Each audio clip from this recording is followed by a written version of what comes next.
Na projekt Mi znamo kako sam se prijavila jer sam bila nezaposlena i htjela sam steći nova znanja i vještine u područjima koja su vrlo tražena na tržištu rada. Tih nekoliko mjeseci koje sam provela na tom projektu su mi bili vrlo dragocjeni, pogotovo zato što sam mogla na njemu raditi svoju poslovnu ideju i prezentirati o svojim kolegama.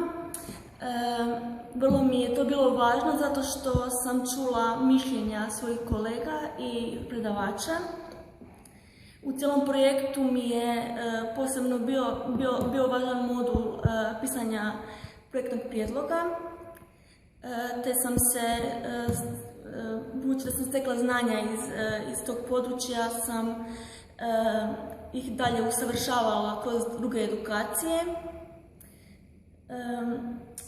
Druga vrlo važna odrednica tog projekta je komunikacija sa svojim kolegama i razvijanje poznanstava i prijateljstava za cijeli život. Kod projekta Mi znamo kako vrlo je važno što se teorija koja se dobiva povezuje sa praksom, te je drugi važan modul za mene bio pisanje poslovnog plana. Znanje iz pisanja poslovnog plana je na tržištu rada vrlo bitno, zato što je ono nužno da bi se mladi poduzetnici ili poduzetnici općenito prijavljivali na razne poticaje ili za kredite u banci. Uz ta dva modula, znači pisanje projektnog prijedloga i pisanje poslovnog plana, drugi moduli koji su mi koristili su znači, znanje i vještine koje sam stekla u društvenom poduzetništvu, u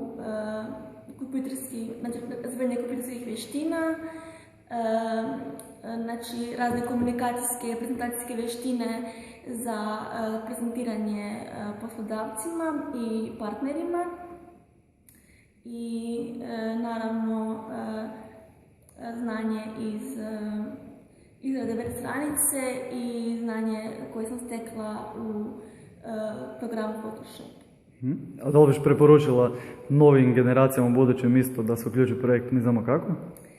Pa da, znači to bi preporučila definitivno, u prvom redu radi stjecanja poznanstava i prijateljstava i u tim raznim modulima koji su vrlo korisni zato što oni prate zahtjeve tržišta rada.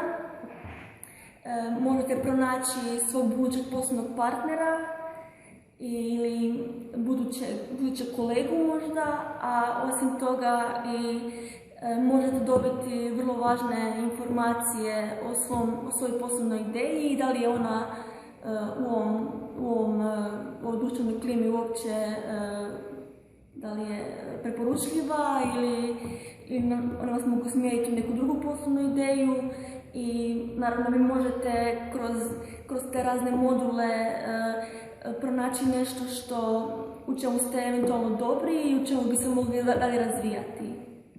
Super, hvala ti lijepo. I još nešto. Vrlo je bitno i to što prolaskom tog projekta, kroz te module, vi zapravo postajete konkurentni na tržištu rada i dalje dobivate neki input kako se možete dalje educirati i kako možete dalje razvijati svoju poslovnu ideju.